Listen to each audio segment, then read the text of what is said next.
C'est tellement extraordinaire quand le Saint-Esprit conduit nos vies. Si vous cherchez une raison pour ne pas avoir un cœur endurci, prenez celle-là. Parce que vous serez conduit par le Saint-Esprit. Vous serez dirigé par le Saint-Esprit.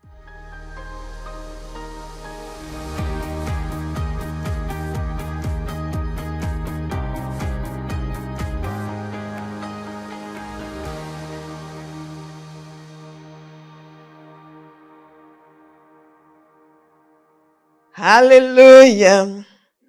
Hébreux 3, verset 7. Nous terminons aujourd'hui la série sur l'endurcissement de cœur avec un récapitulatif. Donc, ça va être très rapide, beaucoup de points qui seront évoqués. Mais pour tous ceux qui sont pareils, ceux qui n'aiment pas écouter la parole de Dieu, ça va vous servir de point de repère lorsque vous voulez savoir ce qu'il y avait dans la série endurcissement de cœur. Un cœur endurci, ce n'est plus ton témoignage. Alléluia. Dites à quelqu'un d'autre, un cœur endurci, ce n'est plus ton témoignage. Glory to God. Un cœur endurci, ce n'est plus ton témoignage. Mais regardez avec moi dans Hébreux chapitre 3. Nous remercions le Seigneur pour cette parole qui est venue de façon inattendue et il nous a montré qu'il voulait nous interpeller et nous parler. Je dis constamment, et le Seigneur me l'a rappelé ce matin, que la vie chrétienne est une vie de possibilités infinies. Quand je me suis convertie, Dieu m'a fait la grâce de m'ouvrir les yeux. Je me suis rendu compte que j'étais entrée dans un autre monde, tout en étant dans ce monde-ci. Et ce qui m'a interpellée, c'était sur le fait que ce monde est en parallèle avec le monde dans lequel j'étais auparavant, et je ne savais même pas que ça existait. Il y a beaucoup de choses qui existent en Dieu que vous ne connaissez pas. C'est la raison pour laquelle nous devons décider de lui obéir. Décider de faire ce qu'il dit. Parce que c'est lui qui est l'auteur de notre salut. Nous étions perdus, nous ne le savions même pas. Nous savions simplement que nous étions malheureux. Et il est venu nous sauver. Il nous a fait entrer dans son royaume. Et maintenant, il nous dit, voilà comment vous devez fonctionner. Et nous disons, mais je pense pas, Seigneur.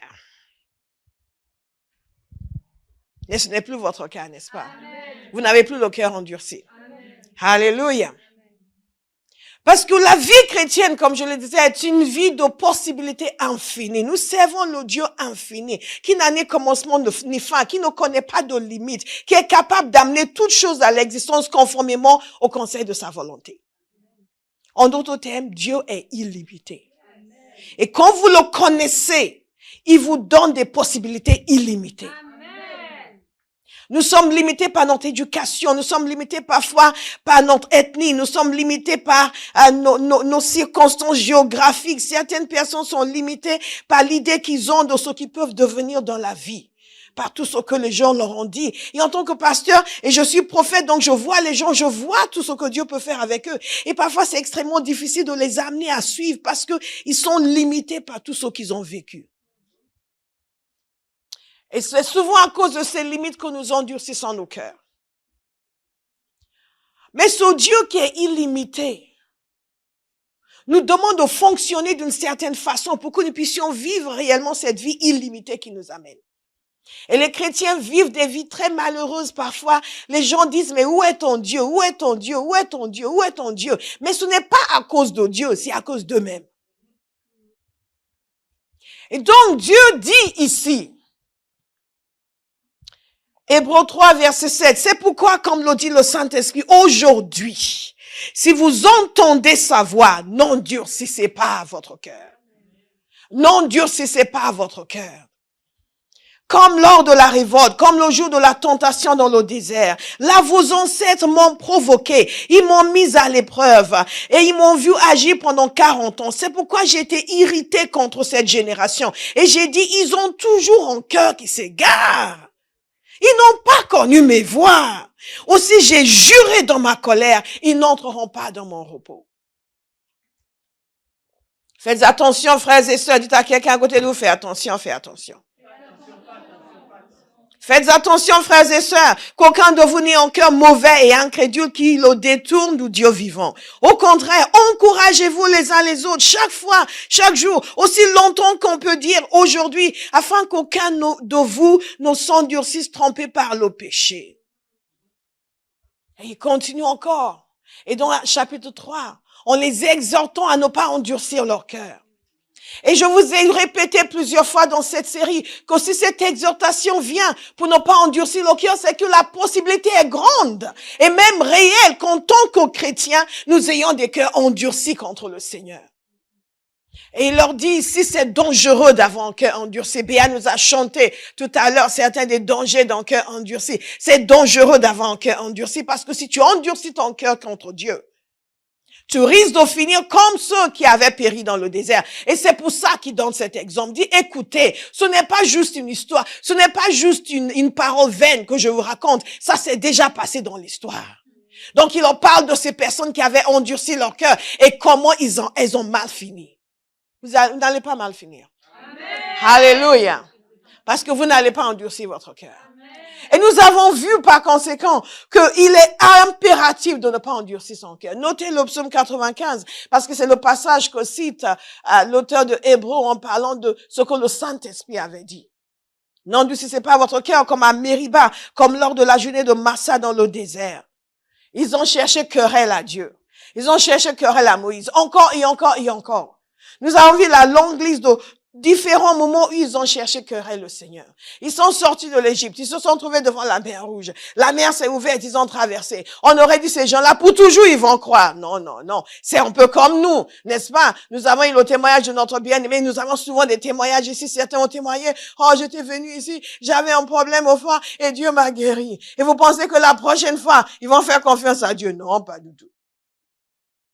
Ou quelqu'un qui vient témoigner, j'étais affligé et Dieu m'a restauré, je suis béni. Et vous pensez que quand vous allez appeler pour dire, tiens, on va aller évangéliser, ils seront les premiers à se lever pour dire, on va y aller. Non. Oh non, mais c'est pénible, mais c'est long. Ça va durer combien de temps? La parole de Dieu nous dit de ne pas endurcir notre cœur. De ne pas endurcir notre cœur. Et qu'est-ce qu'ils ont fait? Ils se sont plaints, ils se sont lamentés. À chaque fois, ils recevaient les bénédictions et peu de temps après, ils commençaient encore à se plaindre. Est-ce que ça vous fait penser à quelqu'un? Ils n'étaient pas fiables, ils n'étaient pas sérieux. On ne pouvait pas compter sur eux. Ils ne voulaient affronter aucun défi. Dès que ça devenait difficile, oh, mais quand on est venu là, on va retourner en Égypte. J'espère que quand vous dites que ça vous fait penser à quelqu'un, vous ne pensez pas à votre voisin. Que vous pensez à vous-même. Gloire à Dieu. Donc, il y a un réel danger d'endurcissement et la réalité, c'est que Dieu nous parle en continu. Et donc, il dit, si tu entends, ça va, n'endurcis pas ton cœur. Vous êtes ici ce matin, Dieu est en train de vous parler. Et la question, ça va si vous allez écouter ou si vous allez endurcir votre cœur. Oui, mais bon. Oui, le pasteur, il est drôle un peu, mais quand même, je ne vais pas endurcir mon cœur. Donc, il dit, faites attention parce que le danger est réel. Un cœur endurci, c'est un cœur qui est fermé à la parole de Dieu. C'est être insensible à la voix de Dieu. Un non coopératif, c'est avoir sa logique et imposer sa logique à la pensée de Dieu. Imperméable et indifférent à la voix de Dieu. Parfois, c'est une rébellion ouverte. La conscience est morte. On réagit, on n'est pas touché par ce qui est important pour le Seigneur. On ne connaît pas ses voies et ses priorités. On a vu des exemples de personnes avec un cœur endurci. On a vu Caïn, par exemple, alors que Dieu l'avait averti, il a quand même tué son frère. Imaginez, Dieu l'a averti. Parfois, nous, les pasteurs, on avertit les gens, il y a une parole prophétique, on leur dit attention à ça, et ils le font quand même. Et on est là, on est choqués. Mais lui, c'est Dieu lui-même qui lui a parlé en direct, live. Il a quand même fait ce que Dieu lui a dit de ne pas faire. Dit, je refuse d'endurcir mon cœur. Je refuse d'endurcir mon cœur. Vous avez vu le cas de Pharaon qui a endurci son cœur. Les pharisiens qui ont vu Jésus et tout ce qui les intéressait, c'est de l'empêcher de guérir en jour de sabbat. La maladie de l'homme, ça ne les intéressait pas du tout, mais il fallait pas que Jésus le guérisse.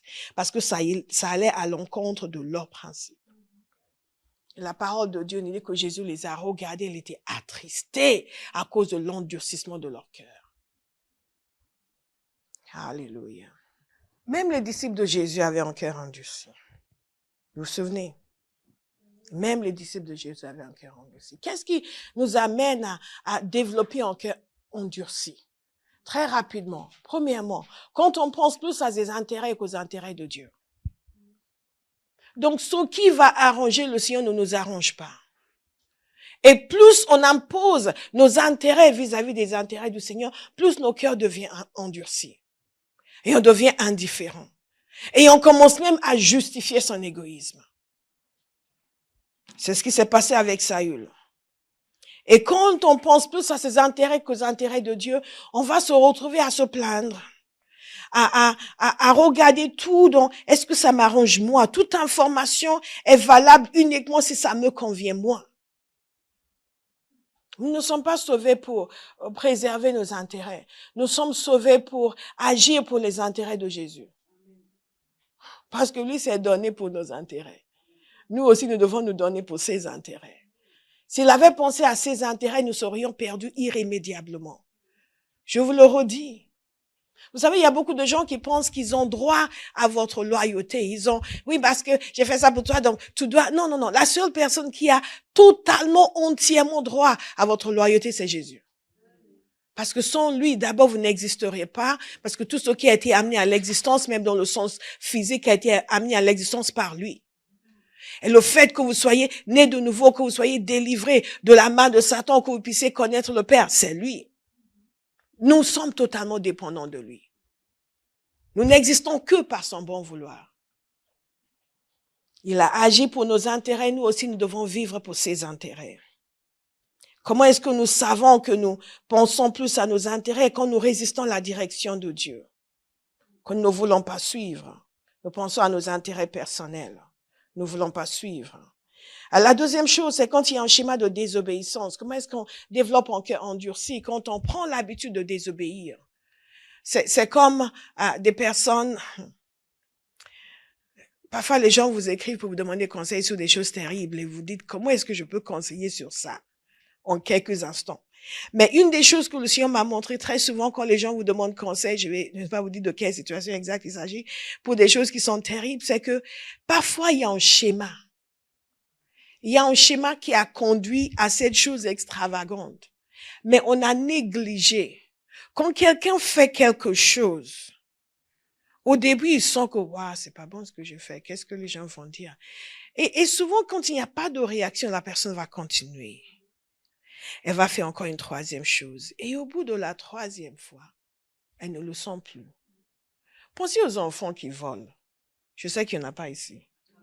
Et que vous n'avez pas été comme ça quand vous étiez petit. Ouais, vous n'êtes pas des menteurs, merci. Et la première fois où vous allez derrière maman, vous allez mettre, elle vous a dit, ne touche pas à ce cookie jar, comme on dit en anglais. Ne touche pas à cette boîte de biscuits.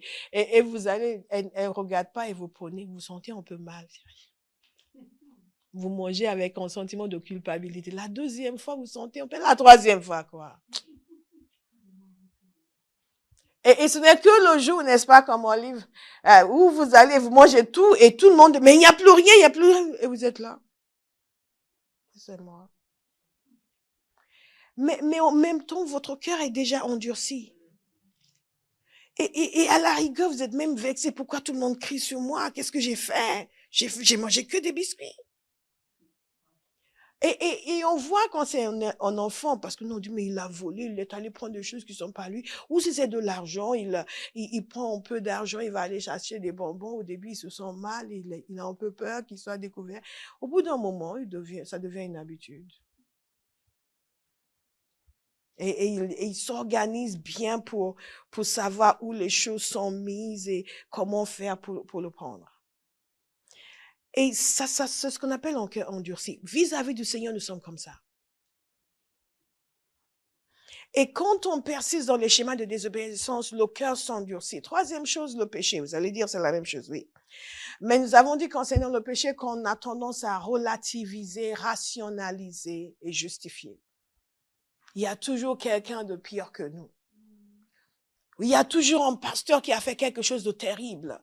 Donc, on peut, en tant que chrétien, dire, oui, c'est vrai, j'ai fait ça, mais c'est pas grave. Tu n'as pas entendu parler d'un pasteur tel qui a fait ça, moi, à côté. Mais devant Dieu, il n'y a pas de relativité. Est-ce que vous me suivez? Votre péché n'est pas moins grave parce que celui d'un autre est pire. Et quand on fait cela, on endurcit son cœur. Et on va commencer à faire des choses encore pires. Quatrième chose, la doctrine, les fausses doctrines et les doctrines partielles. Comme par exemple, Dieu est un Dieu de bonté.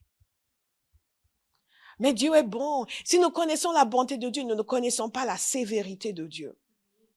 Nous allons développer un cœur endurci. Si nous pensons à la promotion sans penser qu'il y a des tests qui accompagnent la promotion, nous allons développer un cœur endurci. Et c'est comme les gens qui ont une doctrine de bénédiction, mais pas de doctrine de service. Donc pour eux, l'église, c'est une espèce de buffet où on vient se servir ou même se faire servir. Dieu, c'est ce majordome qui existe pour notre plaisir et notre bien-être. Donc quand on fait joie, il donne. Paix, il donne. Mais je demandais la joie hier, Seigneur, je ne l'ai toujours pas. L'argent pour la maison, il donne. Mais quand on ne le voit pas, qu'est-ce qui se passe? Mais on prie, on n'a pas de réponse. Et quand vous entendez les gens parler comme ça, vous voyez des gens qui ont un cœur endurci. Ou ils sont ignorants, ou ils sont endurcis. Parce que, on prie, on n'a pas de réponse. Dis-moi, qu'est-ce que tu as fait pour Dieu? Qu'est-ce qu'il te doit? Qu'est-ce que Dieu te doit? Qu'est-ce qu'il te doit? Pourquoi tu exiges qu'il te donne quelque chose? Quelle est la base de la prière? La promesse. Quelle est la base de la promesse? Sa bonté. Ce qui veut dire, c'est volontaire. Et il est bon, il fait la promesse. Est-ce que tu le mérites? Dis, je ne vais pas endurcir mon cœur. C'est pour ça que le prophète Habakkuk, même s'il me tue, je le louerai. En d'autres termes, il ne me doit rien. Il n'est pas obligé de faire quoi que ce soit pour moi. Je vais le suivre. Un cœur endurci, c'est aussi un cœur qui pense à l'amour sans la correction. Donc vous allez voir les chrétiens qui vont faire quelque chose. Vous allez les reprendre. Mais vous vous rendez compte, pasteur m'a dit ça. Il ne va pas à l'église pour ça. Vous allez à l'église pourquoi? Pour qu'on vous dise des mensonges? Qu'on vous caresse dans le sens du poil? Oh, tu as piqué le mari de ta copine. Dieu fait grâce. Dieu est bon. Il fait grâce. Tu sais, on est tous là à cause de sa bonté. Parce que, tu sais, tous les gens qui sont là, ils sont tous mauvais. T'es pas la seule. Assieds-toi, la princesse. Nonsense. Nonsense. Nonsense. On expédie la personne en enfer et on va avec elle. Non. L'amour s'accompagne de la correction. Si nous avons la doctrine de l'amour sur la correction, nous allons endurcir nos cœurs. Nous allons estimer que, mais comment on parle aux gens? On parle aux gens parce qu'on mérite cela. Si je te reprends sévèrement, c'est parce que tu le mérites.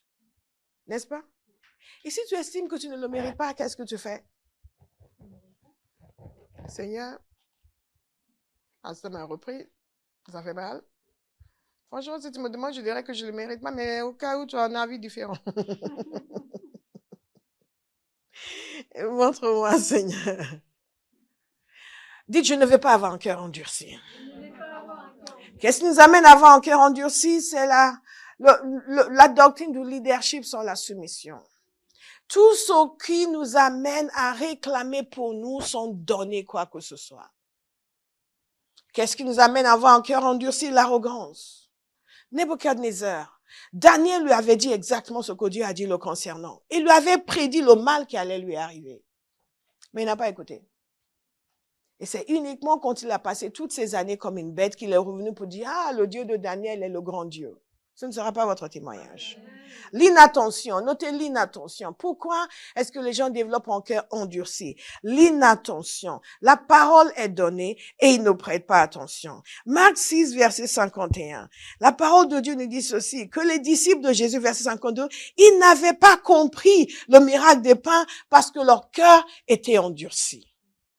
On avait cette discussion avec une bien-aimée l'autre jour qui disait que non, en fait, c'est parce qu'elle ne comprend pas. Je dis non, c'est parce que ton cœur n'est pas bon que tu ne comprends pas. C'est ce qu'il nous a dit dans ce passage. Ils n'ont pas compris parce que leur cœur était endurci. En d'autres termes, si leur cœur avait été ouvert et tendre, ils auraient compris. Je sens que vous vous sentez concernés parce que vous êtes très silencieux. Vous savez, je dis toujours qu'une des choses qu'il faut toujours se demander, c'est ce que Dieu dit nous concernant. Oui, il déclare que nous sommes la justice de Dieu en Christ Jésus. Tout cela, c'est ce que Jésus a fait. Mais maintenant, quand il regarde ma vie, qu'est-ce qu'il dit? Et parfois, quand il y a des interpellations pour les gens dans la parole, je me laisse interpeller moi-même. Regardez par exemple, il dit ici, sourd, écoutez. Aveugle, regardez et voyez. Et donc, il dit que son serviteur, en fait, est sourd et il est aveugle. En d'autres termes, le chrétien est sourd et il est aveugle. Oh, moi, je pense que je sais tout. Je conteste tout. J'argumente sur tout. J'ai un avis sur tout. J'ai une opinion sur tout. Je ne suis d'accord avec rien. Mais Dieu est d'accord avec moi. Mais la parole de Dieu nous dit ici qu'il y a des gens qui l'appellent sourd. Demandez à votre voisin, est-ce que c'est toi? Et aveugle. Et il dit, tu as vu beaucoup de choses, mais tu n'y as pas prêté attention. Il a ouvert les oreilles, mais il n'a rien entendu. Tu as vu beaucoup de choses, mais tu n'as pas prêté attention. Et même quand Dieu a réagi, la parole de Dieu dit qu'il a déversé sur son peuple l'ardeur de sa colère. Et il nous dit, mais Israël n'a rien compris. Il dit, elle l'a incendié, mais il ne l'a pas pris à cœur.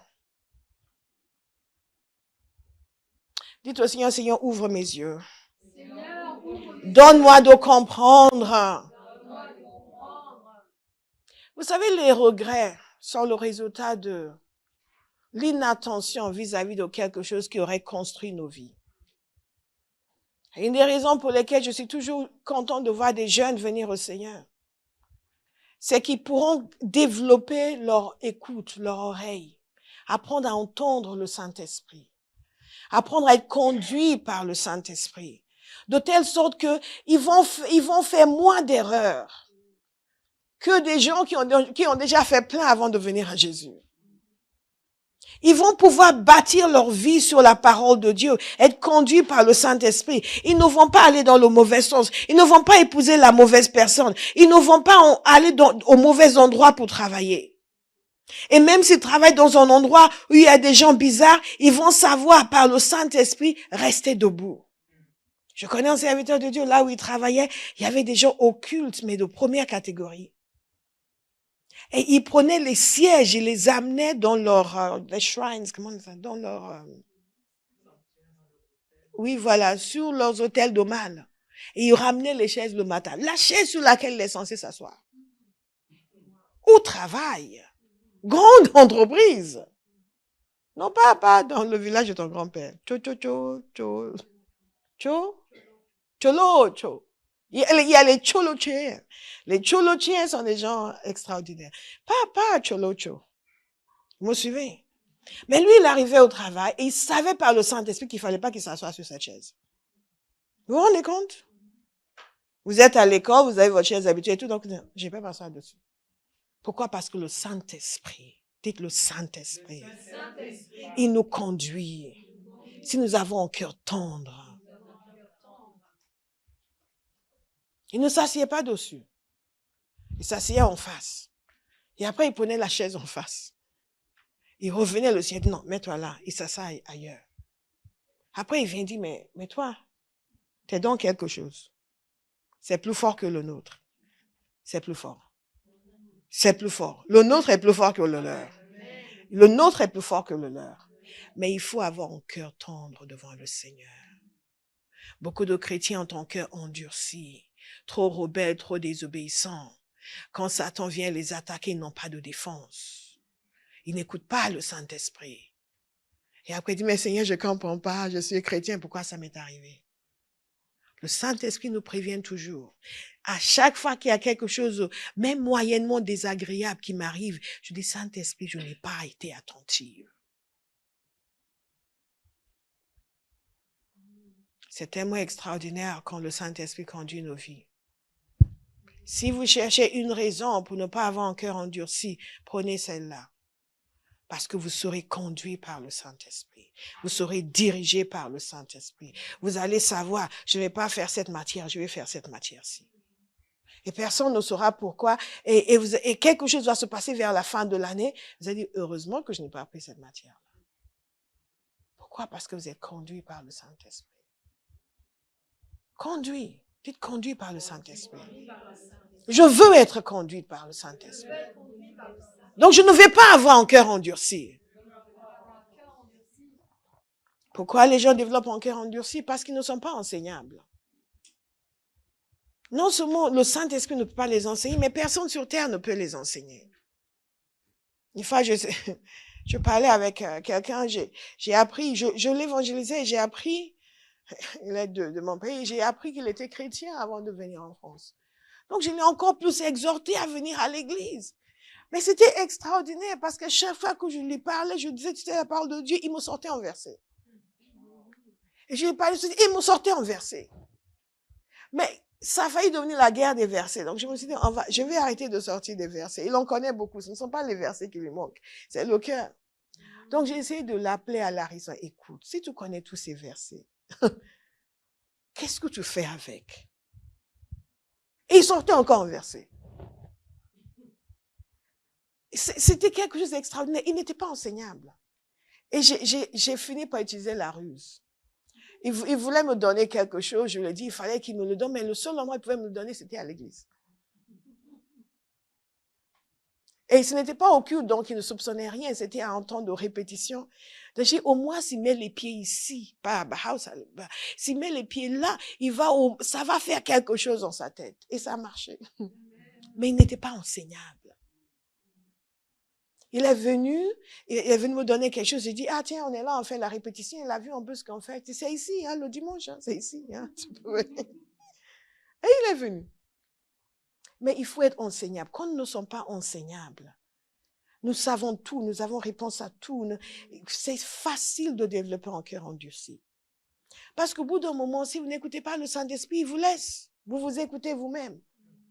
Hallelujah. Thank you, Jesus. Je vais être enseignable. Notez ces versets, s'il vous plaît. Jérémie 16, verset 12. Et vous, vous avez fait pire encore que vos pères. Chacun de vous suit les penchants de son cœur obstiné et mauvais sans m'écouter. Sans m'écouter. Quand Dieu dit des gens, ils ne m'écoutent pas, c'est que c'est grave. Dites à quelqu'un, ce ne sera pas ton témoignage. Les gens deviennent endurcis lorsqu'ils sont rebelles. Les gens deviennent endurcis parfois par offense. Quelqu'un a fait quelque chose, ils sont offensés. Et j'ai dit qu'il y a des offenses réelles et imaginaires. Vous vous souvenez? Il y a des offenses réelles et imaginaires. Parfois, l'offense est réelle. Les gens ont vraiment fait quelque chose. Et il y a des gens qui vous offensent délibérément. Ils font quelque chose en sachant l'impact que ça va avoir sur vous. Et quand ils ont fini, ils attendent en frottant les mains pour voir ce que ça va donner. Quel sera le résultat de leur tentative d'assassinat. Dans certains cas, c'est involontaire. Les gens offensent les autres parce que, bon, ils sont désinvoltes, ils ne se rendent pas compte. Mais parfois, c'est totalement imaginaire. Parce que nous décidons d'être offensés parce que nous n'aimons pas une situation, mais en fait, il n'y a aucun problème avec cette situation. Si je reprends Béa aujourd'hui pour quelque chose, elle peut décider d'être offensée. Ce sera une offense imaginaire. Parce que j'ai tout à fait le droit de la reprendre et elle devrait y répondre dans l'humilité et dire, je suis désolée, pasteur, d'avoir fait ça. Hein? Et dans la joie. Et dans la joie. Parce que la personne qui vous corrige, c'est la personne qui vous aime. Et qui croit que vous pouvez être meilleur. Qui croit que vous avez quelque chose de meilleur en vous qui ne s'est pas encore manifesté. Quand quelqu'un voit que vous faites quelque chose de mal et ne vous dit rien, méfiez-vous de cette personne. Donc, si nous sommes offensés, est-ce qu'il y a des gens qui ont été offensés ici? Si nous sommes offensés, nous pouvons facilement développer un cœur endurci. Et tout à l'heure, nous allons encore prier. Et ceux qui ont encore l'offense dans le cœur vont lâcher l'offense. Vous savez, ça ne vaut pas la peine. Peu importe ce que la personne vous a fait. Ne vous laissez pas torturer par la méchanceté de quelqu'un d'autre. Alléluia. Et parfois, les enfants sont offensés contre leurs parents. Et parfois, je parle avec des parents et les enfants adultes sortent leur dossier. Et la mère qui pense que j'ai toujours été une merveilleuse maman, j'ai tout fait pour mes enfants, ils ont réussi dans la vie, mais je comprends pas pourquoi ils m'appellent pas autant que ça. Mais bon, c'est qu'ils sont certainement occupés. Un jour, il se passe quelque chose. Et ce jeune homme de 35 ans va sortir son dossier. Oui, maman. Oui, oui. Tu as toujours été comme ça. Mais qu'est-ce que tu me dis? Et il sort une litanie de plaintes. Donc oui, quand j'avais 15 ans, tu avais fait ça. What? Et quand j'avais 10 ans, et il y a 5 ans, tu te rends compte, j'avais que 5 ans. J'avais que 5 ans. J'avais que 5 ans. Et en âge où j'étais impressionnable. Et tu t'es permise de dire ça. J'ai jamais oublié. L'offense. L'offense. L'offense. Et cette offense va affecter leur vie. Non seulement ça va amener un endurcissement, ça va freiner le flot de l'amour, mais ça va affecter leur vie, leur manière de voir d'autres personnes, ou même de répondre au Seigneur. Il y a des gens qui sont offensés contre leur père, et donc ils veulent pas de relation avec Dieu. Ou ils se méfient de Dieu, ou ils pensent que Dieu va m'abandonner, ou Dieu n'est pas sérieux, ou Dieu n'est pas fiable. Beaucoup de choses que parfois je prie pour les gens, je ne les connais ni d'Ève ni d'Adam. Je commence à prier sur eux, l'amour du Père, l'amour du Père, l'amour du Père. Et c'est vrai que dans notre génération, il faut prier pour les hommes. Alléluia. Amen, dit quelqu'un en connaissance de cause. Mais écoutez, nous ne pouvons pas garder les offenses. Et s'il y a des gens ici qui gardent encore une offense contre leurs parents, lâchez. Hein. Surtout si vous avez 40 ans déjà, 45 ans. Oui, mais ma mère n'était jamais là. Mon père n'était jamais là. Et des gens qui déversent l'amour sur leurs propres enfants, mais gardent des rancunes contre leurs parents parce qu'ils sont offensés. Et ce que je dis aux parents, c'est que vos enfants ne vont pas vous traiter comme vous les avez traités. Ils vont vous traiter comme vous avez traité vos parents.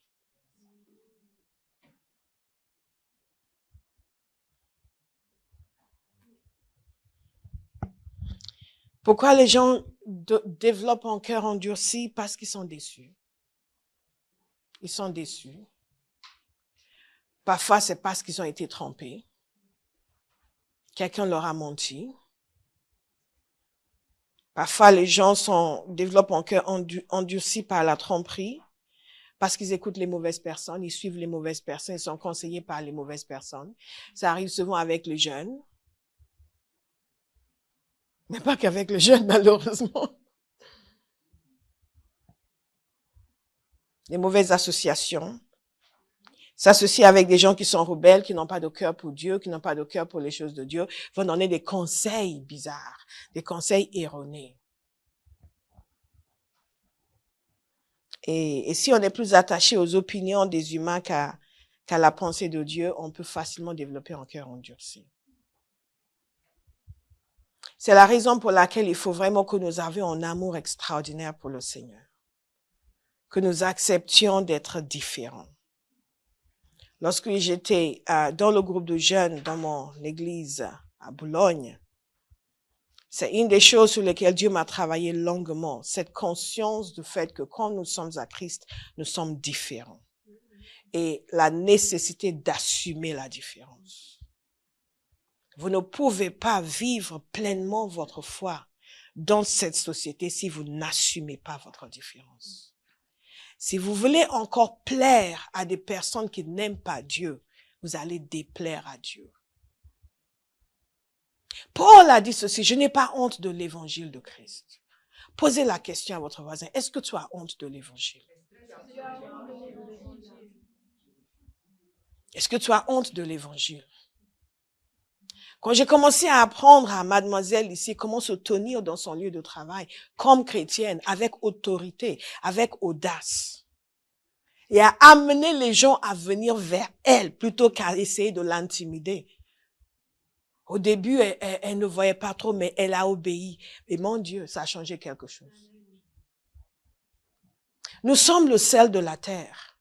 Au lieu de laisser les mauvaises associations endurcir nos cœurs contre le Seigneur, pourquoi nous n'allons pas attendrir leur cœur vis-à-vis du Seigneur?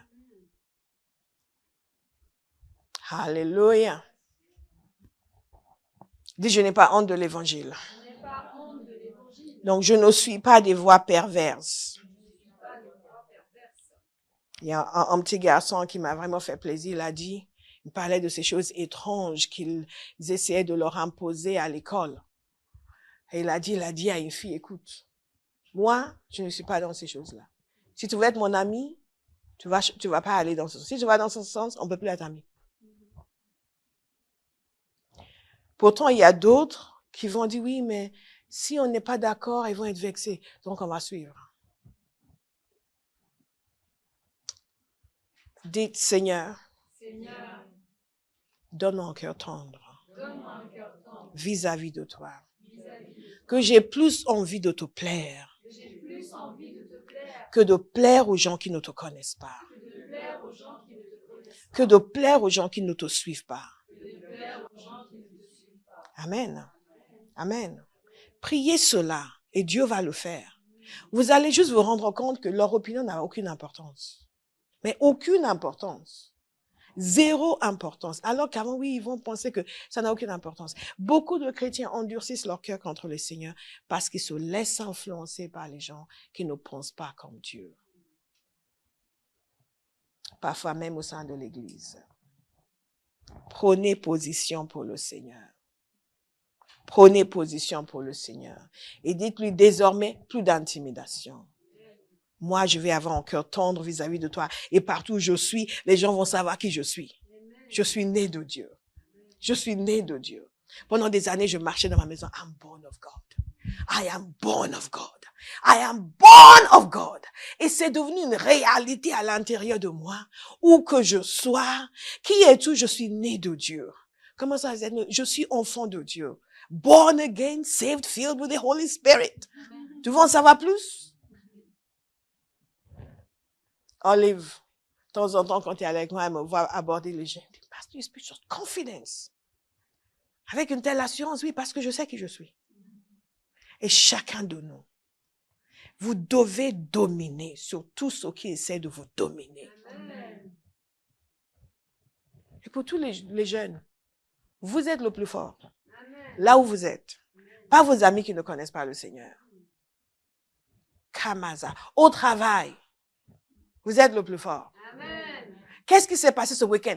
L'église, glorieuse, comme d'habitude, extraordinaire. Le message, je veux que je te raconte ce que le pasteur a dit. Au lieu de faire, non, j'ai passé un bon moment, maman.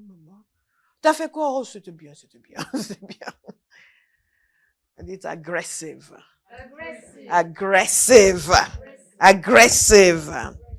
Les gens qui ont un esprit critique sont tout le temps en train de critiquer les gens, sont les gens qui développent un cœur endurci. Et comment est-ce que vous savez si vous avez un cœur endurci? Nous avons vu le cas de Saül, n'est-ce pas? Saül, ce processus d'endurcissement était extraordinaire. Il a commencé en étant humble, en suivant, en faisant tout ce qu'on lui disait de faire. Et tout d'un coup, il a pris de l'assurance. Malheureusement, beaucoup de chrétiens sont comme ça. Quand ils viennent à Jésus, parfois ils sont cassés, ils sont brisés. Donc ils sont là, ils sont humbles, ils sont sérieux. Mais au bout d'un moment, ils sont guéris, ils sont restaurés, ils prennent de l'assurance. Et cette assurance, ce n'est pas pour annoncer Jésus. C'est pour devenir rebelle. Ce ne sera pas votre témoignage. Alléluia. C'est ce qui s'est passé avec Saül, le processus d'endurcissement. Il a pris de l'assurance dans sa place de roi. Samuel lui a dit, tu m'attends pour offrir le sacrifice. Il a attendu un peu, après il a offert le sacrifice. Samuel est venu, il a dit, ah non, c'est que le peuple me quittait. Il s'est excusé, mais ça ne s'est pas arrêté là. Il a pris de plus en plus d'assurance. Il gagnait ses batailles. Il réussissait. Donc il disait, Dieu est avec moi. Vous voyez souvent les chrétiens, parce qu'ils désobéissent et que rien de mal ne leur arrive, ils deviennent encore plus hardis dans la désobéissance. Et comment est-ce qu'on sait que quelqu'un a le cœur endurci? Il a beaucoup d'assurance dans la désobéissance. Beaucoup d'assurance. Vous voyez parfois les gens venir vous dire, ah oui, vous croyez encore qu'il faut être à l'église tous les dimanches? Vous êtes encore dans ces choses-là. Vous êtes encore assujettis à des pasteurs. Vous, on vous dit encore qu'il faut servir, il faut faire ceci, il faut faire cela. Vous n'avez pas une vie, vous. Non, moi, c'est moi et mon Seigneur. Ça, c'est quelqu'un qui a un cœur endurci. Parce qu'il dit des choses qui sont contraires à la parole de Dieu, mais il les affirme avec assurance. L'assurance et l'arrogance, comme Saül, dans la désobéissance. On s'est beaucoup attardé sur cela. La fois suivante, quand il devait agir contre les Amalécites et qu'il a désobéi, et Samuel est venu. Samuel lui a dit, tu n'as pas écouté ce que le Seigneur a dit. Saül l'a regardé, si, j'ai écouté. Ce n'était plus, je suis désolé, je l'ai fait parce que j'avais peur, etc. Les gens me quittaient. Maintenant, c'est comment ça? J'ai écouté. Samuel lui dit, Dieu m'a dit que tu n'as pas écouté. Il répond, j'ai écouté. L'arrogance dans la désobéissance. Vous connaissez des gens comme ça, ou peut-être que vous aussi, vous avez été comme ça. Au début, c'est, oh, j'aurais pas dû faire ça. Au bout d'un moment, c'est quoi? Qu'est-ce que j'ai fait que personne n'a jamais fait? Oh. Les gens parlent, ils exagèrent. En cœur endurci. Pourquoi n'as-tu pas écouté? J'ai écouté.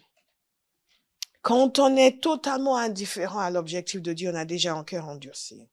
Quand on est fermé, quand on n'accepte pas qu'on soit repris, on a déjà un cœur endurci. Nous avons beaucoup chanté aujourd'hui pour dire merci au Seigneur. Un élément d'un cœur endurci, c'est l'ingratitude. Et je vous dis encore et encore et encore et encore. Et ça fait des années que je le prêche à Abba House.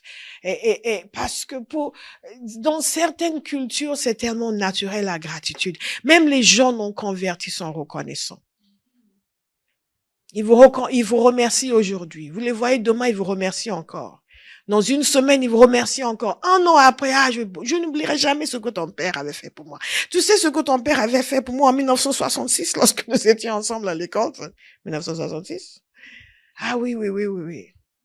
Quand on a fêté le 80e anniversaire de ma mère sur Zoom, il y avait une dame qui elle-même a plus de 70 ans, qui était là, qui dit, elle s'est occupée de moi. Elle s'est occupée de moi en primaire. Vous savez quand c'était en primaire? Hein? Elle a plus de 70 ans. Elle a dit, quand je suis arrivée dans cette école, j'étais loin de ma famille, j'étais perdue. Elle m'a prise comme sa fille. Elle s'est occupée de moi. Elle a veillé sur moi. Excuse me. Ça fait plus de 60 ans. Elle le disait comme si c'était hier. Moi, j'étais touchée, mais en même temps, j'ai trouvé ça très drôle. On aurait pensé que les deux avaient 20 ans et 25 ans.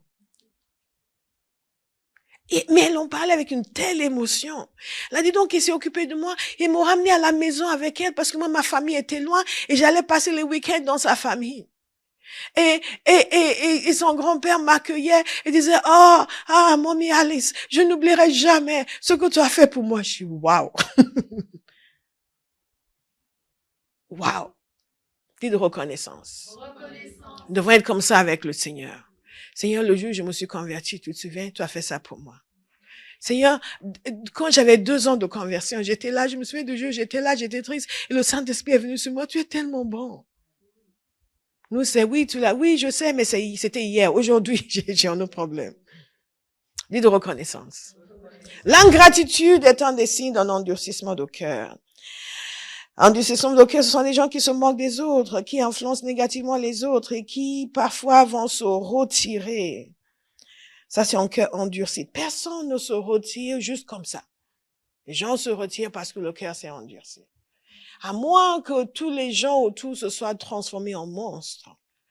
Mais quand quelqu'un se retire d'une relation, une relation bonne, chrétienne, saine, c'est que le cœur s'est endurci. Jérémie 5, 23 nous dit ceci, ils se détournent et s'en vont. Ensuite, il y a la rébellion ouverte. Nous venons de voir quels sont les dangers d'un cœur endurci dans le chant que Béatrice a chanté. Ce que je fais, c'est un récapitulatif rapide pour vous rappeler les différents points que nous avons vus. Et en regardant tout cela, je reviens encore à la question de possibilités infinies. Je vous disais l'autre jour que ça me peine. Je comprends quand les gens regrettent leurs actions. Mais à chaque fois que quelqu'un m'envoie une lettre me demandant pardon, ça me fait de la peine. Ça me fait de la peine parce que je me dis quelque chose a été raté qui n'aurait pas dû être raté. Pourquoi? Parce que le cœur, à un moment donné, était endurci. Dieu a un chemin de vie pour nous. Et la parole de Dieu nous dit que le chemin du juste va s'éclairer de plus en plus. Et le chemin du juste est censé devenir radieux. C'est ce que Dieu a prévu pour vous. Et bien sûr, nous vivons sur une terre, dans un monde déchu. Mais les ressources que nous avons en Dieu sont infiniment supérieures aux écueils que nous allons rencontrer dans nos vies. Est-ce que vous me suivez? Les capacités qui sont inhérentes dans l'esprit de l'être humain qui est né de nouveau sont illimitées. Et quand nous prenons le temps d'explorer cette question de Dieu et de prier, de laisser le Saint-Esprit réveiller les choses qui sont enfouies et cachées en nous, en ayant une vraie intimité avec le Seigneur, en l'écoutant, nous vivons des vies extraordinaires. Mais peu de chrétiens vivent des vies extraordinaires. Parce qu'à un moment donné, quelque chose de tout ce qu'on a évoqué va entrer dans leur vie et va détourner leur regard. Va enlever la simplicité et la douceur et la tendresse du cœur qui permet d'entendre le Saint-Esprit et d'être conduit par le Saint-Esprit. Donc, on va faire le tour de la même montagne et on va se demander pardon et on va avancer et on va encore laisser quelque chose venir. On va encore faire preuve d'inattention et à un moment donné, paf, quelque chose est cassé et on va essayer encore de recommencer. Est-ce que je peux vous encourager à ne pas vivre comme cela? C'est vrai, Dieu restaure. Dieu donne un nouveau départ. Mais est-ce que nous pouvons juste enclencher cette course et continuer? Et continuer, et continuer, et accepter ce qui vient du Seigneur. Ce n'est pas donné, ce n'est pas dit que ça va nous plaire. Si ça nous plaît, ça veut dire que c'est charnel, parce que nous sommes charnels. Nous progressons dans la sanctification, et sur le chemin de la sanctification, Dieu va dire des choses que nous n'aimons pas. Tant mieux pour nous. Et nous allons accepter. Il va nous imposer des contraintes et nous allons les accepter parce que ce faisant, il va nous travailler et nous allons sortir bonifiés. Plus forts, plus puissants, plus aguerris, plus proches du Seigneur. Cette vie n'est pas une vie de bénédiction. Je ressens. Je ressens. Je mets dans ma poche et je garde. Je ressens encore. T'as amené le gros sac pour les bénédictions. Je mets dedans. Je ressens encore. Mets dedans. Comme quand on allait au marché avec les mamans qui venaient avec le gros, on achète, on met dans le sac, on achète. Finalement, le sac est rempli, on va rentrer à la maison. Beaucoup de gens sont comme ça avec leur vie chrétienne. Ils pensent que Dieu c'est bénédiction, mets dans le sac. Bénédiction, on va engranger ça. Pour le jour, il sera de mauvaise humeur. Mais ce n'est pas comme ça. Dieu est un faiseur d'hommes. Dites à quelqu'un, Dieu est un faiseur d'hommes. Dieu est un faiseur d'hommes. Dieu est davantage intéressé par ta transformation que par ta joie. Vous suivez? En d'autres termes, l'objectif de Dieu, ce n'est pas de te rendre heureux en ce moment. C'est de te transformer en son image. Et si tu acceptes d'être transformé en son image, tu seras heureuse. Inéluctablement. La joie est un fruit de l'esprit. Et quand le Saint-Esprit agit en toi, la joie est naturelle. Même dans l'adversité. Même dans l'adversité. Même dans l'adversité. Nous n'adorons pas la joie. Nous ne faisons pas un culte à la joie. Non, parce que je me sens pas bien, donc je peux pas entendre ça, je peux pas. Entendez ce que vous devez entendre. Parce que c'est ce faisant que la transformation s'opère et que le Saint-Esprit est heureux et le Saint-Esprit est celui qui donne la joie. Vous savez? Quelqu'un va décider de suivre Jésus, d'explorer toutes les possibilités qui sont en Dieu, de cesser d'être à contre-courant par rapport au Seigneur. Vous n'allez jamais gagner contre Dieu. Dites à quelqu'un, tu ne vas jamais gagner contre Dieu. Jamais. Donc, dès maintenant, rends les âmes. N'endurcis pas ton cœur. S'il demande de pardonner, pardonne. Parce que vous savez, parfois, les gens vous font des choses, vous pensez, comment il m'a fait ça? Vous avez l'impression que la douleur va rester toute une vie. Ce n'est pas vrai. Quand vous obéissez au Seigneur, vous acceptez de pardonner, vous allez juste vous rendre compte un jour que ça ne vous fait plus rien.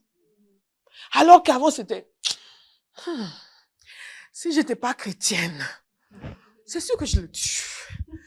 Alléluia, bénis ça le Seigneur. Et vous pensez, Jésus est bon. Et vous pouvez pas, vous voyez la personne après recevoir une parole prophétique. Quoi? Pasteur maintenant consulte les esprits ou quoi? Quand il parle prophétique pour lui, il y a que la mort qui l'attend. C'est là, alléluia. Mais quand vous acceptez de pardonner, vous vous rendez compte un jour que l'amour de Dieu a rempli tout l'espace. Et tout ce, vous ne le sentez même plus. La voix de Dieu est la meilleure. Je peux vous assurer. Nous avons, certains d'entre nous, traversé toutes sortes de choses dans la vie. Mais nous pouvons vous dire, non seulement la parole le dit, mais nous pouvons vous l'affirmer par expérience, que la voix de Dieu est la meilleure. En fait, elle est la seule. Vous suivez? Dites à quelqu'un, n'endurcez pas ton cœur. Nous savons quels sont les dangers. Elle les a chantés. Alors, le danger de déplaire à Dieu. Moi, je suis prête à pardonner à tous ceux qui bougent pour ne pas déplaire au Seigneur. Ah non, non, non. Peu importe, tu peux marcher sur ma tête, ça peut m'énerver sur le coup, mais je te pardonne immédiatement. Parce que le plaisir de Dieu, pour moi, est quelque chose dont je ne peux pas me passer. Que quand je vais prier, je n'ai pas à chercher où il est. Il y a des gens qui vont prier, Seigneur, ils sont là, ils cherchent Dieu. Oh Dieu, ils lèvent les mains, c'est pas pour adorer, c'est pour l'arracher.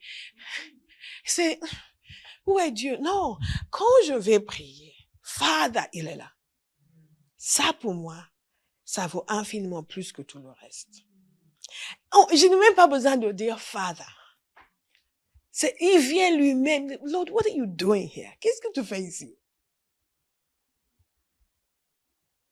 Ça vaut tout le reste.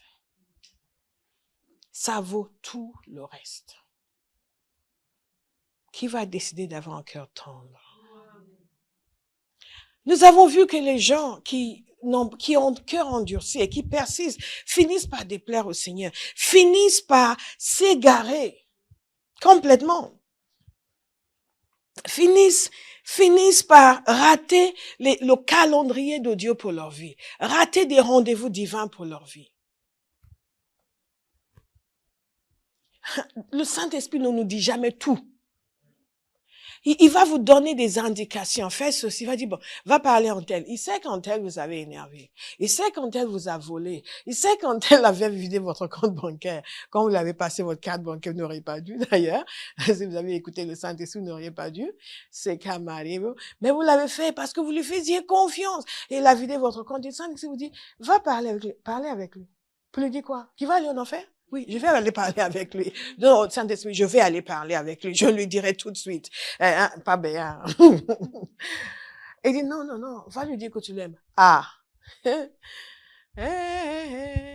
Arrête de moi, Satan. Jésus, c'est le plus beau nom. Les gloires que nous vivons dans le Seigneur sont toujours le résultat de grands sacrifices. Vous suivez? Si Dieu ne peut pas vous apprivoiser, il ne peut pas vous utiliser. Nous n'allons pas rater des rendez-vous divins. Je vous dis cela me tient vraiment à cœur parce que je l'ai vu. J'ai vu des gens rater des rendez-vous divins dans leur vie. J'ai vu des gens rater des choses importantes que Dieu avait pour leur vie à cause de l'état de leur cœur. Je vous disais tout à l'heure comment je suis toujours content de voir les jeunes venir au Seigneur parce que je me dis si eux écoutent, s'ils écoutent, ils vont avoir des vies merveilleuses. J'ai une amie comme ça. Je me souviens, un jour, je lui parlais. Elle était tellement heureuse. Pas parce que la vie a été facile, mais parce qu'elle a connu le Seigneur jeune. Et que donc, elle a suivi dans les pas du Seigneur.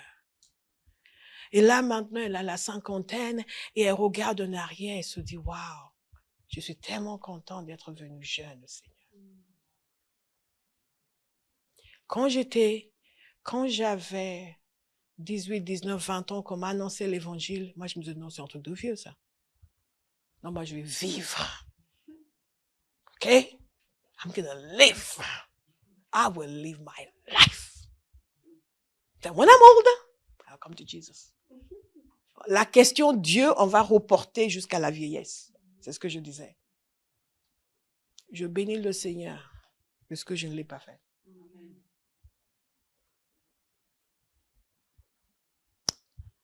Et il y a plus encore que Dieu veut faire avec ta vie. Si tu donnes ton cœur, tu le laisses conduire, orienter.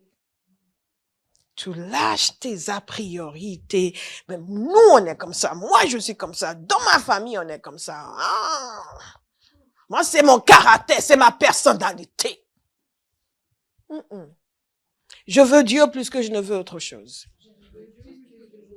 Donc je ferai ce qu'il dit. Dis, je ne vais pas rater de rendez-vous divin dans ma vie. Saül a non seulement raté des rendez-vous divins, il a raté sa destinée. Il y a beaucoup de gens qui vont aller au ciel, mais qui auraient raté leur vie. Ce ne sera pas votre témoignage. Amen. Hallelujah. God is good. Et Samuel lui dit, Dieu t'a rejeté parce que tu n'as pas écouté. Je vais vous rappeler une histoire, je regarde l'heure. Je ne sais pas à quelle heure j'ai commencé. Je vais vous raconter de nouveau, parce que je veux que dans ce message, vous ayez cette histoire. Et pour les gens qui n'étaient pas là quand je l'ai raconté pour la première fois. Ce serviteur de Dieu qui était dans un endroit où il n'était pas content. Il était dans un village, un grand village. C'était une ville, mais très appauvrie. Avec des conditions de vie assez primitives. Il avait fait de grandes études et il se demandait pourquoi Dieu l'a gardé dans cet endroit. Rien ne marchait pour lui, il n'avait même pas d'argent, alors que ses camarades avaient de grands ministères dans les villes et progressaient dans leur carrière et il n'en pouvait plus, il voulait partir. Il a dit non Seigneur, je vais m'en aller. Le seul problème, c'est que il s'est rendu compte qu'il n'avait pas d'argent pour partir. Il avait fait sa valise. Le Seigneur lui a parlé. Le Seigneur lui a parlé et lui a dit que ce ne serait pas le manque d'argent qui allait le retenir. Mais il voulait qu'il note ceci, que s'il partait, ce sera écrit pour toujours dans son livre à lui qu'il avait abandonné son lieu de mission. Il a pris peur. Quoi? Mais tout de suite après, un des frères arrive chez lui. Ce frère vient avec de l'argent. Et ce frère lui dit, j'étais à la banque, le Saint-Esprit a insisté pour que je t'amène cet argent.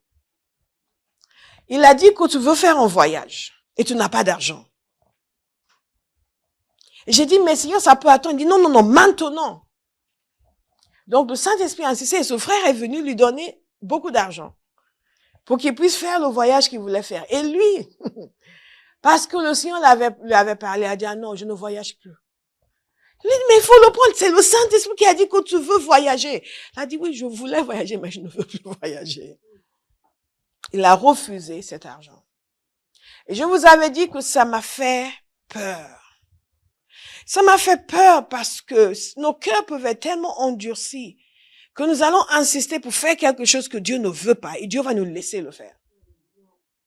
Non seulement il va nous laisser le faire, il va même nous donner le moyen de le désobéir puisque nous insistons. Et il voulait que cet homme s'y restait, que ce soit parce qu'il voulait rester, pas parce qu'il n'avait pas d'argent pour partir. Donc il a envoyé quelqu'un pour lui donner l'argent, qu'il prenne sa décision, tout en sachant ce que Dieu voulait. Beaucoup d'entre nous dans nos vies, parce que nos cœurs sont endurcis, nous choisissons quelque chose qui nous arrange. Nous pensons que l'autre option est pénible et si je choisis ceci, je vais être tranquille. Mais Dieu ne nous donne pas de choix qui nous arrangent nécessairement. Il nous donne des choix qui vont nous positionner pour ce qu'il veut faire avec notre vie. Et beaucoup de gens basent leurs décisions sur ce qui les arrange en ce moment, ce qui est la facilité. Parce qu'ils pensent que Dieu veut qu'ils vivent dans la facilité. Non, non, non. Pourquoi on envoie des enfants à l'école quand ils n'ont pas envie d'y aller? Moi, j'ai vu des enfants pleurer de chaudes larmes. Dis, ne me laisse pas ici, maman, s'il te plaît. Si tu m'aimes, maman, ne me laisse pas ici, s'il te plaît. Vous pensez que l'enfant va mourir à l'école, qu'on est en train de trucider les enfants là-bas. Et il s'accroche et il pleure, et des grosses larmes, et vous sentez sa détresse. Et qu'est-ce qu'elle fait, la maman? Elle le laisse. Pourquoi? Parce qu'elle a un projet pour son avenir. Et ça n'inclut pas l'illettrisme. Vous me suivez? Et donc, même si elle sent sa douleur, elle sait que sa douleur est basée sur l'ignorance des grands projets qu'elle a pour lui. Donc, elle dit, il va pleurer, il va s'arrêter, mais il va rester à l'école. Dieu est comme ça avec nous.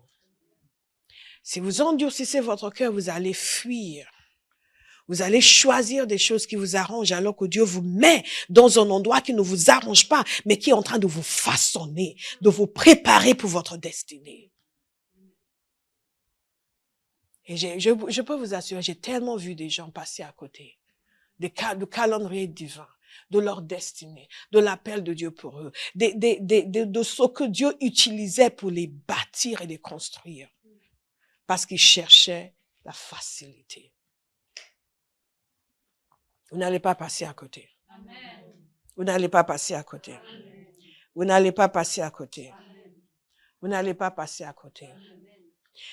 Certains tombent dans le péché parce qu'ils ne sont plus connectés à des personnes qui peuvent les secouer, les reprendre. Certains tombent sous l'oppression démoniaque. L'ennemi vient parce qu'il voit, puisqu'ils sont dans la rébellion, ils ne sont pas dans la voie du Seigneur. Donc Satan aussi vient jouer. Il n'attend pas d'être invité. Pour lui, toute rébellion est une invitation. Je peux vous assurer, c'est scandaleux qu'un enfant de Dieu soit opprimé par le diable. C'est vraiment scandaleux. C'est scandaleux et c'est choquant. Et à chaque fois que c'est le cas, quelque chose a ouvert la porte. Parfois, c'est dans le passé, c'est dans la famille. Parfois, c'est la personne. Et ce qui se passe, j'ai vu des gens qui marchaient avec Dieu, qui étaient comme ça, tomber dans la dureté de cœur, faire des choix, et l'ennemi est revenu. Ce ne sera pas votre témoignage. Amen. Non seulement vous allez assurer pour vous-même, vous allez assurer pour votre descendance. Je suis toujours touchée quand je vois des témoignages de personnes qui disent « Ah, mon héros, c'est mon père. Mon héros, c'est ma mère. Il m'a conduit dans le chemin de la foi. Elle m'a conduit dans le chemin de la foi. » Il y a un serviteur de Dieu aujourd'hui, tout le monde suit ses prières sur YouTube, sur Facebook, qui vient du Nigeria. Et une des choses extraordinaires dans son témoignage, c'est que sa mère lui a dit depuis tout petit qu'il allait servir le Seigneur. Elle n'a pas arrêté de le dire. Elle n'a pas arrêté de le dire. Petit, il jouait pas dans la rue avec les autres enfants. Ah non, non, non. Il fallait qu'il vienne. Il allait prier tard la nuit, il allait prier le matin. Et aujourd'hui, Dieu l'utilise dans la prière et les gens suivent dans le monde entier. Mais sa mère avait insisté, elle avait insisté, ici on aurait dit, c'est de la maltraitance. Non, non, c'est l'éducation.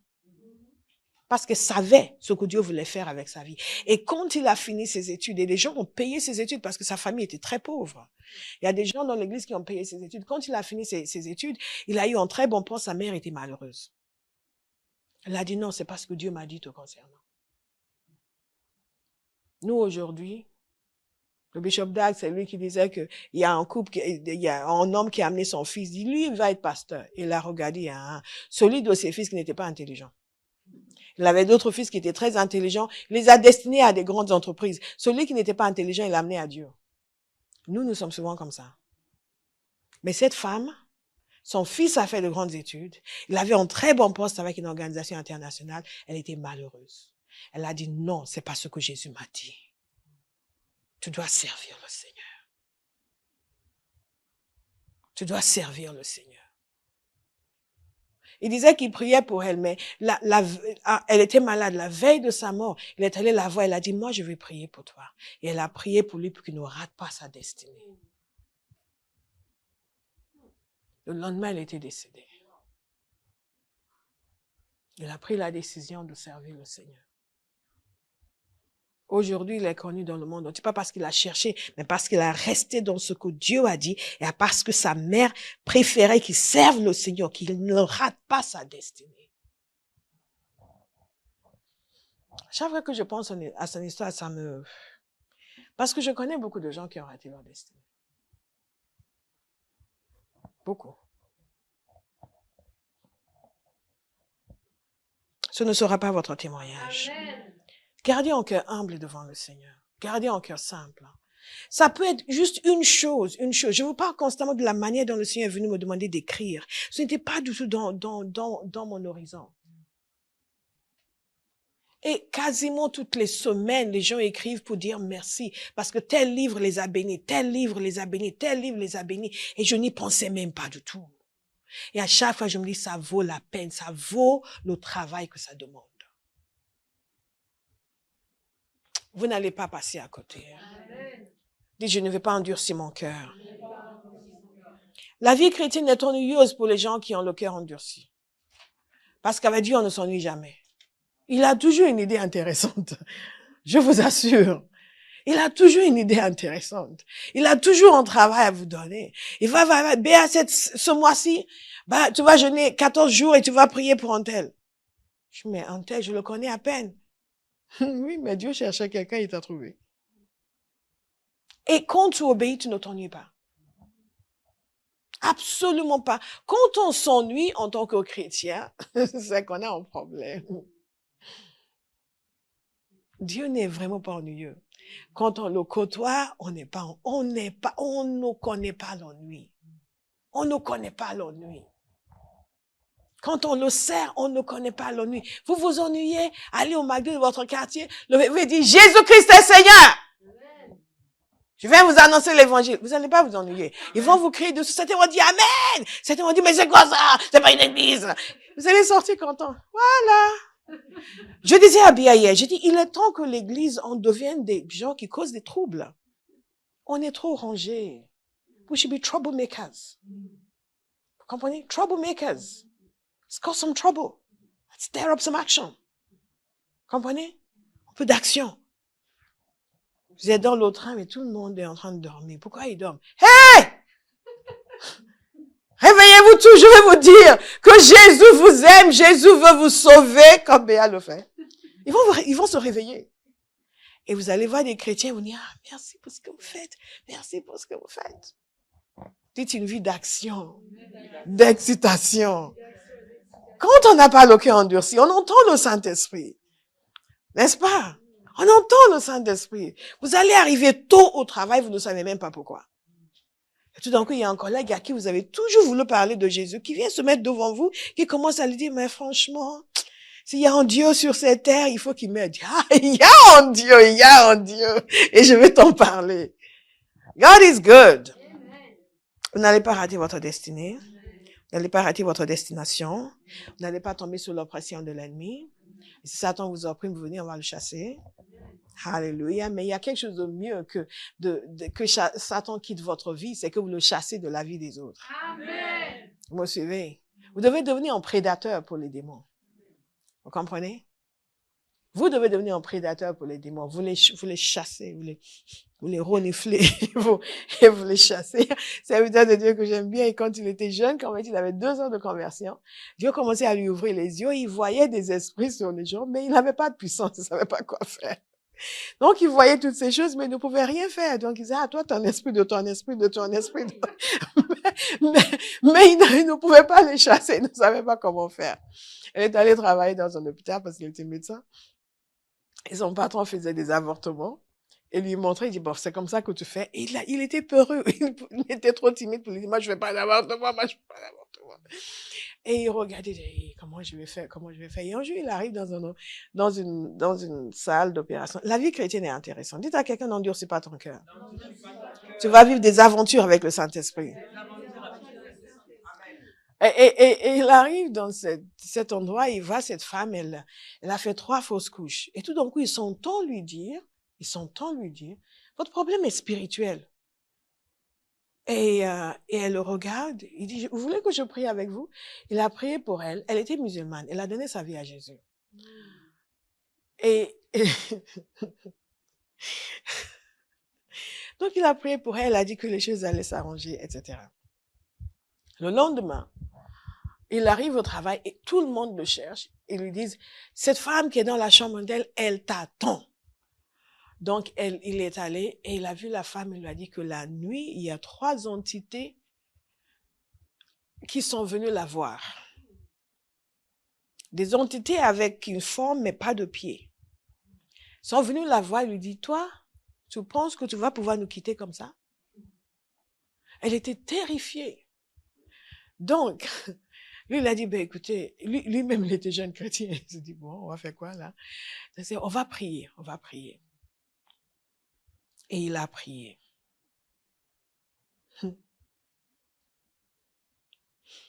Elle était tombée, elle a commencé à manifester des esprits.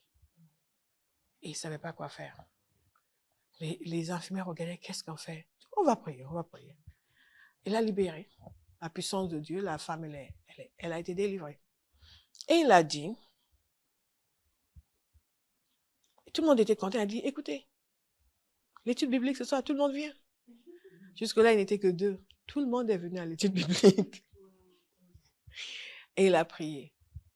Et même son patron, celui qui faisait les avortements, tous ces gens vont prier et vont aller faire des avortements. Elle est venue, il a mis sa tête, il dit, prie pour moi, prie pour moi. Il a prié pour lui, il a prié pour tout le monde, il dit, et maintenant, plus d'avortements dans cet hôpital, non, c'est Amen! La manière dont Dieu nous utilise, ce n'est pas en allant, en disant, il ne faut pas faire ça, c'est mauvais, Dieu n'aime pas ça, non. C'est quand vous laissez le Saint-Esprit vous parler dans ce cœur tendre que vous avez, ouvert à la voix de Dieu. Il va vous conduire. Dieu va se manifester, Dieu va toucher les gens. Et là, vous donner une voix pour parler. Amen. C'est ce qu'on a fait avec mademoiselle ici. J'ai dit, écoute, à chaque fois que quelqu'un dit, je suis malade, dites-le, je vais prier pour vous. Mon Dieu va vous guérir. Et elle a commencé. Et ils ont commencé à être guéris. Tout le monde n'a pas été guéri, mais beaucoup ont été guéris. Et ceux qui n'étaient pas guéris, venez à l'église, mon pasteur va prier pour vous. Et il y en a plusieurs qui sont venus, j'ai prié pour eux. Dieu les a touchés. Amen. Même sur Zoom, ils ont été guéris. Ce qui fait que maintenant, quand on te dit ça, ils écoutent. Ayez un cœur tendre. C'est plus que les dangers. Le plus grand danger, c'est de déplaire au Seigneur. C'est de ne pas vivre cette vie merveilleuse qu'il a pour nous. Est-ce que vous comprenez? Les gens autour de vous, ils ont besoin que vous entendiez le Saint-Esprit. Ils ont besoin que vous puissiez prier. Ils ont besoin que Dieu vous parle, que vous soyez sensible à la voix de Dieu. Alléluia. Des gens, des camarades, des collègues de travail, des camarades d'école, etc. Les mêmes qui vous disent, mais tu passes toute ta vie à l'église. Le jour où ils ont un problème, vous avez entendu le Saint-Esprit parce que vous avez un cœur tendre. C'est vous qui allez le régler pour eux. Et qu'est-ce qui va se passer après? Est-ce que vous me suivez? Est-ce que vous me suivez? Une fois, j'ai prié pour quelqu'un qui faisait partie de ceux qui pensaient que j'en faisais trop, mais la personne avait un problème à la jambe. Je dis, je vais prier pour ta jambe. Je dis, oui, mais bon, moi, je crois pas. Je dis, mais moi, je crois. Et j'ai prié. La personne n'en revenait pas. Combien de témoignages comme ça? Combien de témoignages? Si nous avons un cœur tendre, Dieu pourra nous faire confiance. Amen. Allez plus loin que de dire les dangers. Oui, je veux pas que ça m'arrive. Je veux pas que ça m'arrive. Pensez à ce qui va vous arriver de bon. Si le fait d'avoir un cœur endurci détruit des relations, pensez à toutes les bonnes relations qui seront créées, qui seront développées quand vous aurez un cœur tendre. Alléluia. Vous savez, quand vous êtes prophétique, vous le percevez. Vous percevez quand la relation avec quelqu'un est fluide, quand son cœur est ouvert vis-à-vis de vous. Quand le cœur commence à s'endurcir, vous percevez un mur. Donc pensez-y, quand vous avez un cœur tendre, ouvert à la voix du Seigneur, qui aime, qui est juste transparent, et les relations extraordinaires que Dieu va vous donner. les aides qu'il va amener dans votre vie. Des paroles de vie qui va libérer vous concernant.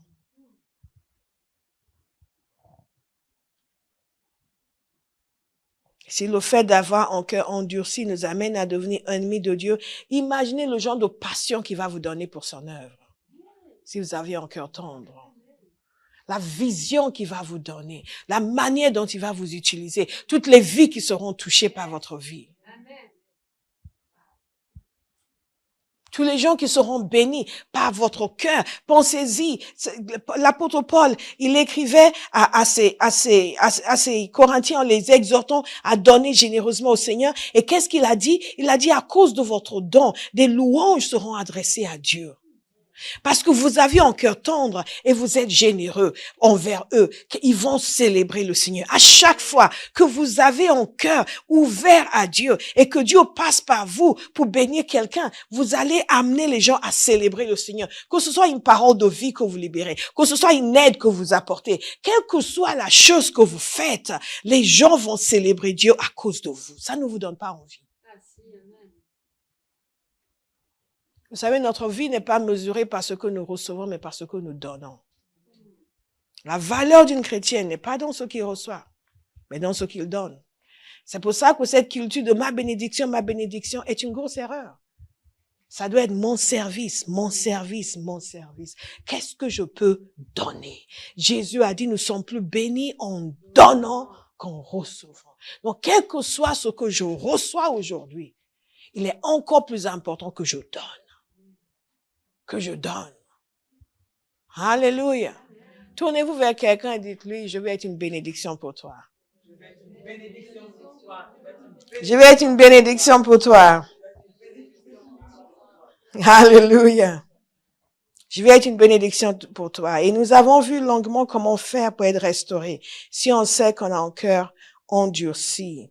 On comprend que c'est la volonté de Dieu de nous restaurer. On comprend que c'est le Saint-Esprit qui va nous montrer, parce que parfois nous ne le savons pas. Ézéchiel 11, 9, je leur donnerai un seul cœur, je mettrai en eux un esprit nouveau. Je retirerai de leur corps, le cœur de pierre, et je leur donnerai un cœur de chair. Donc Dieu a fait la promesse. Le Saint-Esprit va nous montrer. Regarde, le psaume 139, regarde si je suis sur une mauvaise voie et conduis-moi sur la voie de l'éternité. Le Saint-Esprit va toujours nous montrer. Et quand il nous montre, nous devons réagir. Il a montré à Ésaïe devant le trône de Dieu, le grand prophète qui dit, ah, malheur à moi. Parce qu'il s'est rendu compte. Nous nous soumettons aux autorités que Dieu met dans nos vies pour nous instruire, pour nous conduire, pour nous diriger.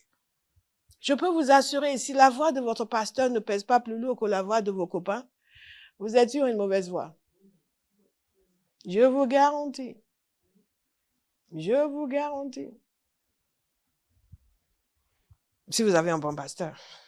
Et si vous avez un excellent pasteur. N'est-ce pas, Abba House? Nous célébrons le serviteur de Dieu, Abba. Non, je plaisante. God is a good God. Pour ceux qui gardent les offenses, pardonnez, se repentir, renoncer, prier pour avoir un cœur tendre, méditer sur la parole de Dieu, rencontrer Jésus dans la parole, retenir les paroles prophétiques que nous avons reçues. Tout cela, vous le connaissez. Retenir les paroles prophétiques que nous avons reçues. C'est ce que Paul a dit à Timothée. Il doit combattre le bon combat de la foi avec la parole prophétique qu'il a reçue. Il y a des fois, vous êtes là, vous vous tenez, les choses ne vont pas comme elles devraient aller, mais vous savez que Dieu a dit quelque chose. Et vous tenez sur ce que Dieu a dit. Quel que soit ce qui se passe, je sais ce que tu as dit, Seigneur. Et je ne vais pas capituler. Je ne vais pas me laisser faire. Je ne vais pas abandonner. Il n'est pas question. Impossible n'est pas chrétien. Je refuse de me soumettre aux circonstances. Pourquoi? Parce que Dieu a dit. Et même quand les choses sont difficiles. Come on, Abba House. Amen. Nous sommes censés être costauds, pas faibles. Nos premiers vont, non, stand up, be strong, powerful, mighty, powerful, powerful. Hallelujah. Cette génération doit être puissante. Ce qui vient contre nous, ce n'est pas une plaisanterie. Mais celui qui est en nous est plus fort que celui qui est dans le monde. Mais nous devons le laisser s'exprimer. Nous devons le côtoyer au point où nous partageons son cœur. Et sa force devient notre force. Vous me suivez? Et quand quelqu'un vient contre vous et pense qu'il a une puissance, vous le regardez et vous riez. Quelqu'un m'a menacé et tu pleures. Tu es enfant de Dieu. Quelqu'un te menace et tu pleures. Non, vous devez le regarder pour dire, est-ce que tu sais qui je suis? Eh oui, eh oui. Untouchable.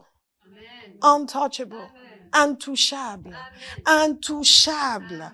Amen. Intouchable. Quand nous avons un cœur tendre, my God, intouchable. You're untouchable. Amen. En Christ. Amen. Mais ce n'est pas dans la périphérie que l'on est intouchable. C'est à l'intérieur même de son cœur, rempli du Saint-Esprit. Prions des prières de feu. C'est là où on est intouchable.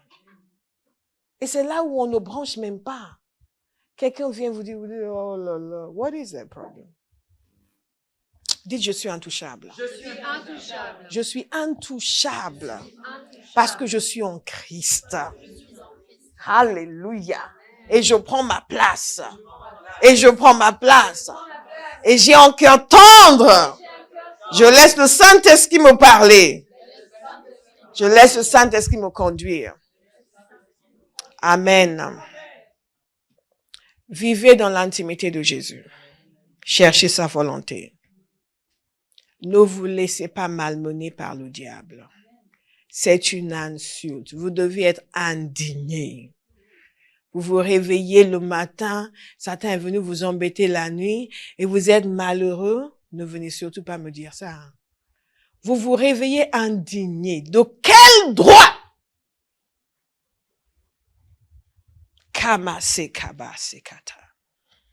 Et je vous ai souvent dit que si vous faites un rêve, vous êtes attaqué ou les gens vous poursuivent.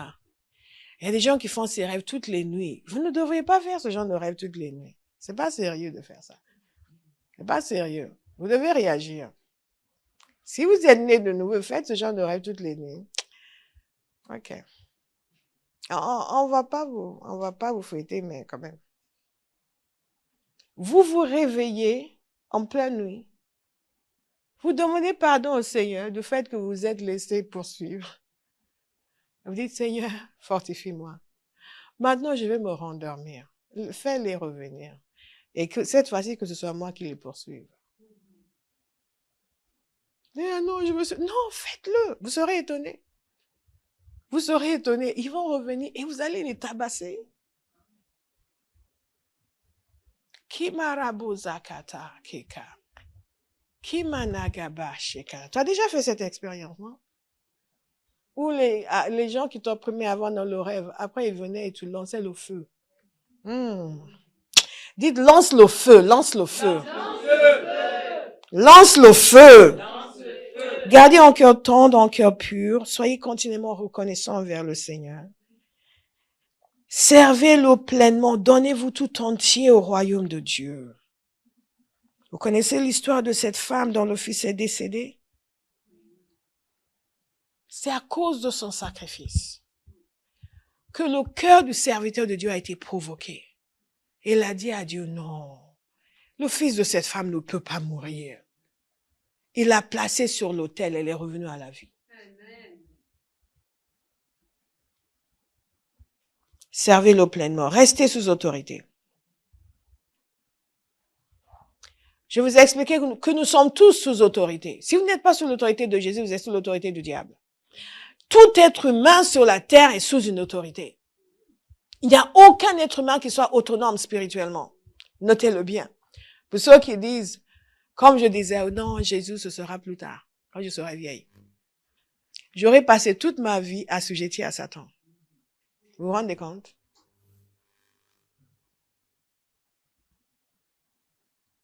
Restez sous l'autorité de Jésus. Allez, reste sous l'autorité de Jésus. Dites à quelqu'un, reste sur l'autorité de Jésus. Ne te soumets pas à l'autorité de Satan. Sinon, je ne vais pas être content. Honorez la maison de Dieu. Et gardez vos langues du mal. Gardez votre langue du mal et vos oreilles du mal. Que rien dans votre conduite ne puisse venir bloquer vos prières. Nous allons nous lever, nous allons louer le Seigneur.